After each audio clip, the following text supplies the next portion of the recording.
Bon les gars, ça fait super longtemps que j'ai pas fait de vidéo. Là j'ai fini le partiel et tout. Ça s'est bien passé, je vous tiendrai au courant. Sauf que depuis, la dernière vidéo que j'ai faite c'était au premier semestre. Là on est passé au deuxième semestre. Donc c'est-à-dire qu'on a eu complètement des nouvelles matières. La l'algèbre linéaire, de l'analyse, un peu de maths discrète. Et je vous ai même pas raconté. Et c'est vrai que j'avais arrêté un peu de temps parce que je trouvais plus le temps et j'avais plus trop d'idées. Et là il y a quelques jours, bah, j'ai tombé sur un résultat très connu. Mais j'ai expliqué comme quoi. En fait le but de cette vidéo ça parle sur la fonction zeta de Riemann. Et sur un résultat très connu, comme quoi bah, la fonction de zeta de Riemann, donc la somme des 1 sur n puissance s, où les s est un nombre complexe, et bah ça vaut le produit de tous les nombres premiers de 1 sur 1 moins p puissance moins s. Donc ce résultat, en fait, si on comprend bien, on peut le trouver en fait juste depuis, honnêtement, depuis qu'on a vu les nombres premiers. Sur ça, je vais m'appuyer sur le crible d'Eratosthène, et en fait, on va exactement faire la même chose. Du coup, je vais vous montrer, je vais vous rappeler ce que c'est le crible d'Eratosthène, et on va juste prendre notre fonction et la manipuler. On verra que c'est très très très simple. Et on peut établir cette formule que je crois, si je ne me trompe pas, Euler avait établie d'ici là, et qui est très connue, c'est un résultat très connu. Et beaucoup de personnes, je pense, se demandent comment on la trouve. Il n'y a pas besoin de. Je pense qu'on peut la montrer autrement, mais celle-là, honnêtement, c'est la plus accessible à tout le monde. Euh, et même, j'ai envie de dire, ouais, un niveau plus jeune que le lycée, même, en fait, dès qu'on voit le crible d'Aristotle. Donc, pour ça, je vais vous montrer, et je passe tout de suite au tableau blanc. Ok les gars, de retour. Donc, voici l'équation à établir. Donc, on rappelle ça, c'est bien la fonction de zeta de Riemann. Enfin, pas toute la partie, mais la partie, on va dire, discrète avec la somme des 1 sur n puissance s. Et on voit bien que ça, et on va montrer que ça vaut le produit des p premiers. Donc, juste noter comme ça, p, l'ensemble des nombres premiers. Comme ça, à chaque fois, j'aurai pas besoin de réécrire p premier, et ça prendra moins de place. Et S est un nombre complexe, donc ça veut dire que S est égal à X plus IY. Ah oui, quelque chose que j'ai pas précisé, c'est que la partie réelle de S, je vais mettre RE, ouais, j'ai fait RE de S, il doit être strictement supérieur à 1. Donc ça veut dire que ici, RE de S c'est X, et notre X, il doit obligatoirement être supérieur strictement à 1 pour que cette condition soit vérifiée. Ok, donc on va tout de suite passer au crible d'Eratosthène. Je vais juste effacer un peu ça. Nickel, ça passe pas.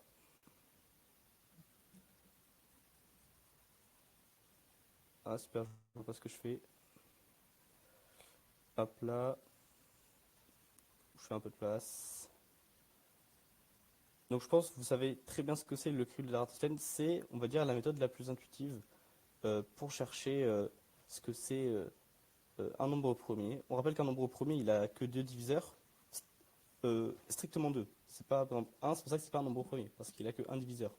C'est donc pour que, je veux dire, P, il appartienne à P, il faut que P ait strictement deux diviseurs. Un et lui-même. C'est pour ça que 1, bah, pour les diviseurs, il a 1, sauf que 1, c'est aussi lui-même. C'est aussi lui-même. Du coup, en gros, il a que un diviseur. Il en a, il en a pas deux. C'est pour ça que 1, ce n'est pas un nombre premier. Et aussi parce que euh, si 1 c'est un nombre premier, et bah vous savez le théorème fondamental de l'arithmétique, mental, arithmétique, écrit par Gauss, il stipule que tout nombre s'écrit comme produit. Donc, je disais, théorème fondamental hermétique stipule que chaque nombre, je vais écrire un nombre n, non, je vais écrire a, il est toujours égal à un pi alpha i. avec P appartenant à P et alpha appartenant à, je crois que c'est N. Je crois que c'est pas R, ça doit être N. Et donc si est un nombre fini, c'est-à-dire que ce produit, il est fini. C'est-à-dire que bah, le P, par exemple, 4, c'est 2 fois 2, donc 2 au carré. Donc ici, par exemple, alpha égale 2 et, et P égale 2. C'est pour ça, par exemple 16. Je veux dire que 16, c'est 4 fois 4. Donc 4, c'est pas un nombre premier, donc ça me fait 2 puissance 4. Bon, c'est pas un bon exemple, parce qu'il y a encore multiple de 2. Mais par exemple 15, ça fait 5 fois 3, et j'ai bien produit deux nombres premiers. Si, imaginons, 1 c'était un nombre premier, et ben je pourrais toujours faire fois 1, fois 1, fois 1, fois 1, fois 1 puissance 16, même plus. Et donc ce produit ne serait pas fini. Vous comprenez? Du coup, raison de plus pourquoi 1 ce n'est pas un nombre premier. Parce qu'il ne répond pas au théorème fondamental de l'arithmétique écrit par Gauss.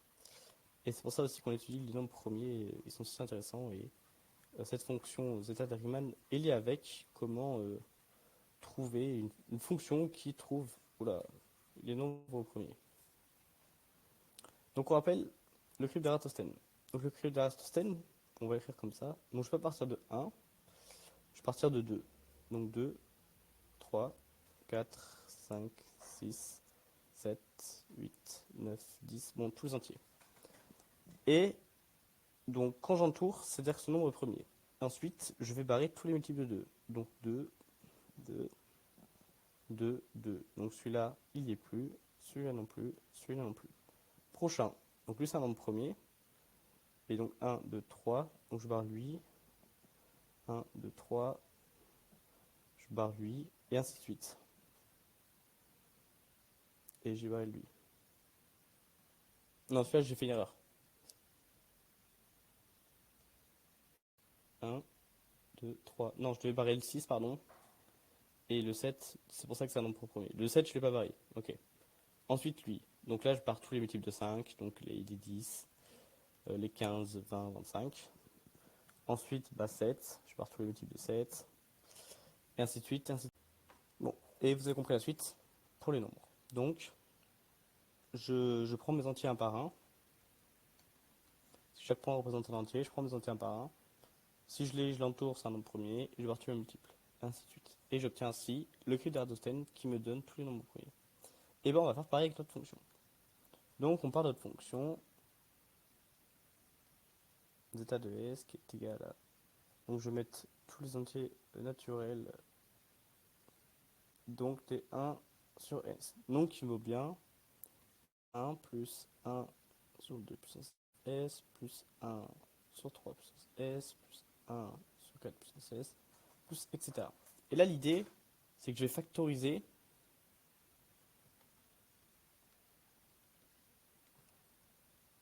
par le premier qui me vient, sauf 1. En gros, je vais factoriser par ce nombre par 1 moins 2 puissance moins s. Parce qu'ici, il y a le 2. Ok. Donc 1 moins 2 puissance moins s, euh, facteur de zeta de s, donc ça équivaut à 1 moins 2 puissance moins s. Facteur de 1 plus 1 sur 2 puissance s, plus 1 sur 3 puissance s, plus 1 sur 4 puissance s, plus etc. Donc au début, je multiplie tout par 1, donc ça ne me donne rien. Donc ça me donne zeta.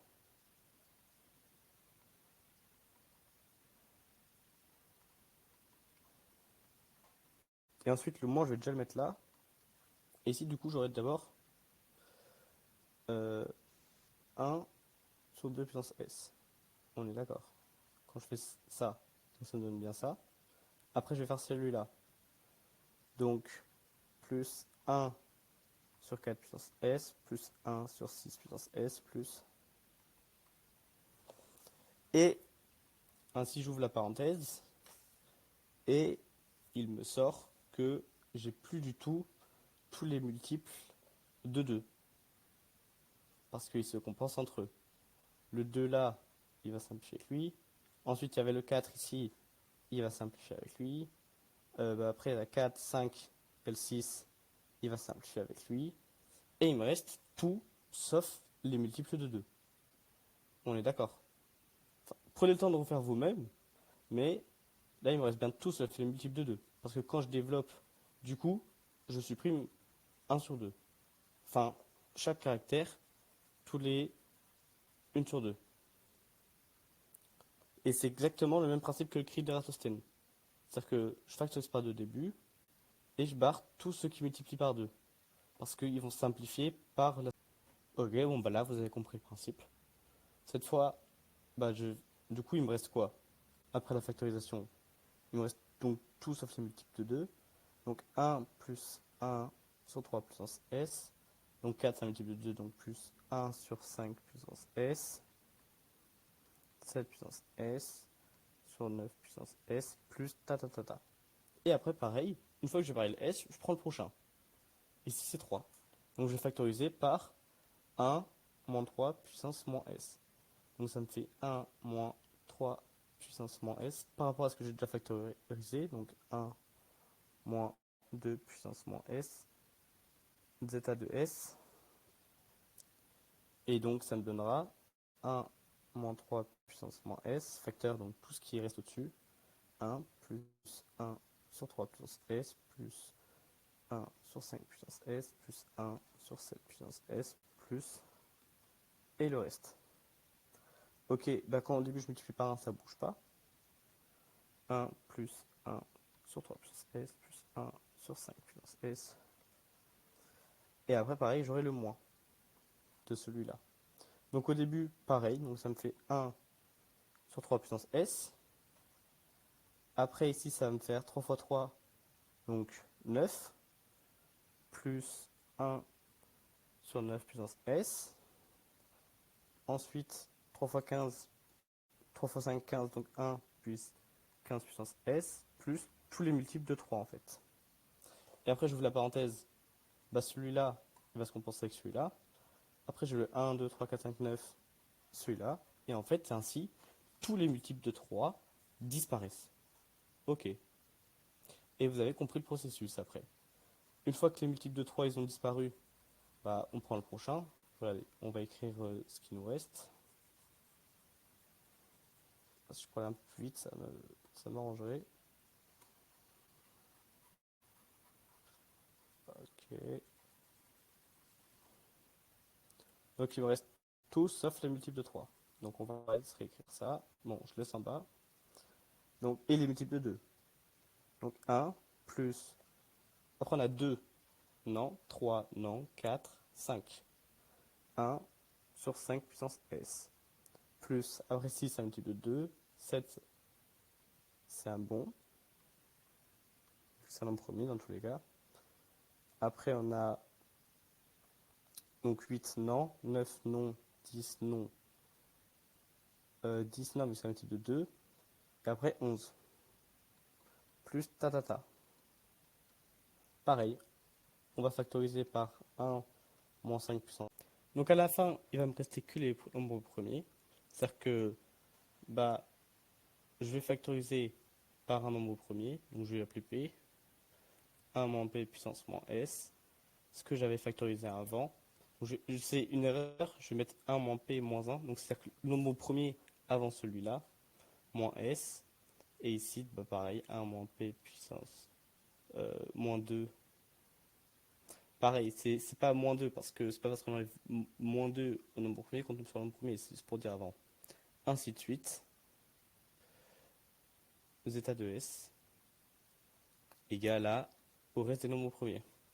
Et donc ça, on voit que c'est bien un produit.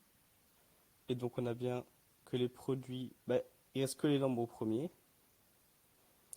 Donc de 1 moins P puissance moins S, zeta de S, il vaut 1. Il reste le 1 devant. Et du coup, bah, on divise par tout ça. Donc ça me fait que zeta de S est égal à 1 sur le produit des 1 des... ça marche arrière. Le produit d1 moins p puissance moins s. Le 1 c'est pas une variable de ça.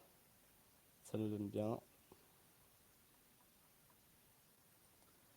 1 sur 1 moins p puissance moins s. Et on a bien établi notre relation, qui a été bien que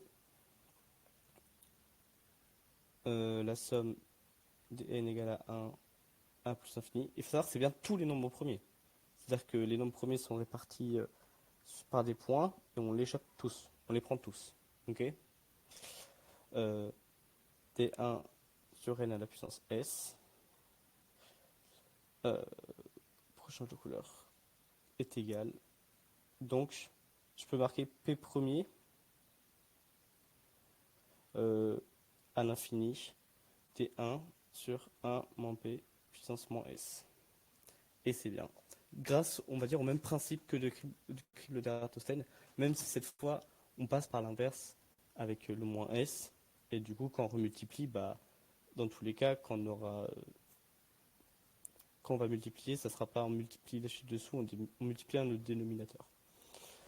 Et dans tous les cas, ça simplifie, parce qu'avant, on avait 1 moins p quelque chose. Du coup, au début, quand on multiplie le 1 par le reste de zeta, et ben on retrouve bien zeta. Et le p, lui, vu qu'il y a un moins, il va enlever le reste. Du coup, c'est pour ça. Bref, sur ce, j'espère que cette vidéo l'a plu. Elle se termine là. J'espère que ça vous a un peu intéressé le sujet, et merci.